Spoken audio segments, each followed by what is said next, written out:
Hello, world. This is Teacher Andrea, aka the ESL Navigator Andrea.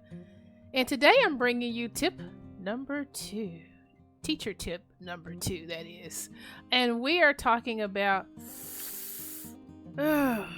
overbearing parents. Yeah. So about that, yeah. So what are we gonna do about these tiger moms and tiger dads? Boy, do I have a few words for you today about this. So I'm going to jump right into our 5 quick steps about what you can do to handle those situations a little better in class. Number 1, avoid generalizations. Okay, our students and parents are unique. Some desire classes to be more serious, others want their children to have a blast while they're learning. This means you will need to adjust your energy according to the needs of the family. So I want you to pay close attention to your students' body language, okay? So, are they in class and they're... Is it hard to get them to laugh or smile no matter what you do? Well, you may have a very serious student or a very conservative family on your hands. So, come to class prepared with comprehension questions to extend the lesson and ensure that any secondary reward that you use, in this case, is going to be very educational, okay? So, yes, this means no basic tic-tac-toe, okay? And if you do use tic-tac-toe, be sure to substitute little things like target vocabulary words, sight words, high frequency words. Add those onto the actual little grid, right? And have them say those words or make a sentence or whatever you want to make that be, as long as it is educational, okay? That is going to help you out a lot in those cases. Number 2, make timely error corrections. This is a delicate dance of correcting, but being mindful of your students' confidence and self-esteem. I find it helpful to circle or underline words that are mispronounced, then return to them once the student has finished reading. But you want to make sure that you explain this approach to your parents in the parent feedback, because what you don't want to happen is for them to think that you're just letting them read, and not making corrections. So you'll probably find them jumping in at that point and trying to correct the student. And maybe that will leave them feeling a little negative about you. So just make sure you're kind of filtering that up front. I know it's a little hard for that to be present during the first class sometimes. We really just don't know how parents and students are going to act until we've had that first class. So just make sure that you're explaining that in your parent feedback. That's going to make a little bit more sense for tip number 3. Make suggestions gingerly. Yeah, we've got to be careful, right? Understand that in some cultures, there's a strong focus on education, okay? You may have a parent that's sitting in on every class.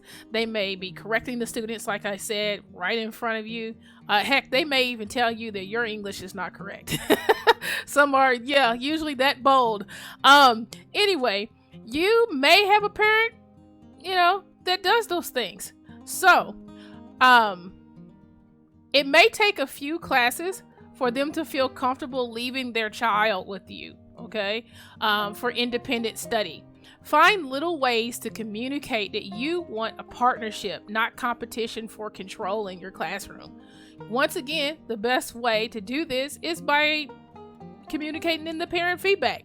Compliment the parent, okay? Let them know that you're happy that they're in class and that they're supporting their child, and that they take the education seriously.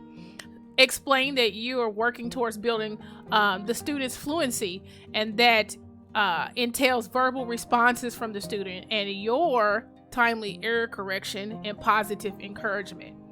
As time goes on, gently suggest that the child take class independently while the parent watches from another device or sits in the room but maybe away from the classroom.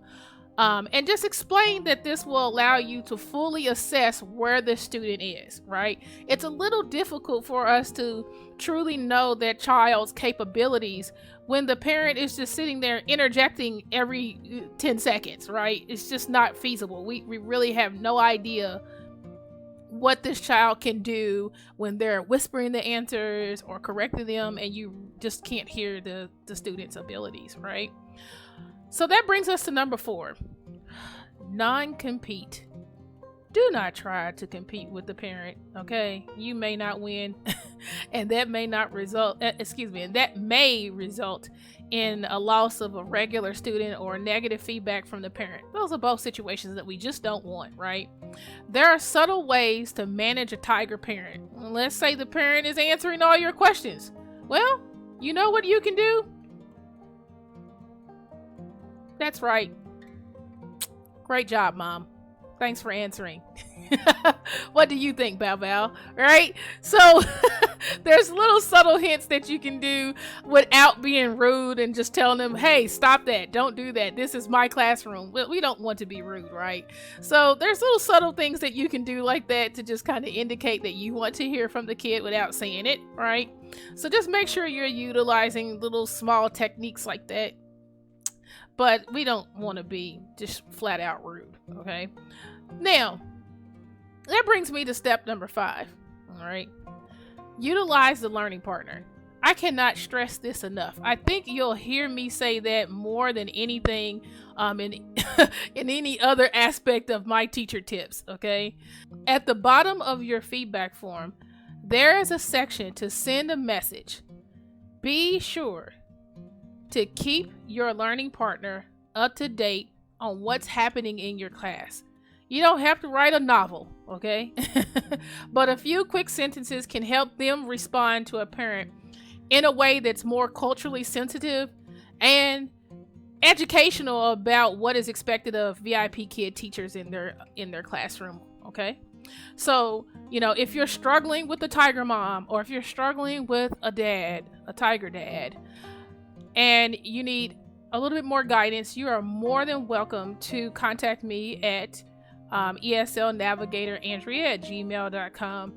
I know I cannot cover every single circumstance in this video, and this was just meant to give you a few quick steps, or even maybe some reminders when you're frustrated and trying to navigate those situations. And don't forget to hit that subscribe button to be notified of the next teacher tip. Also, if you don't mind, click like, click share. Have a good day. See you later.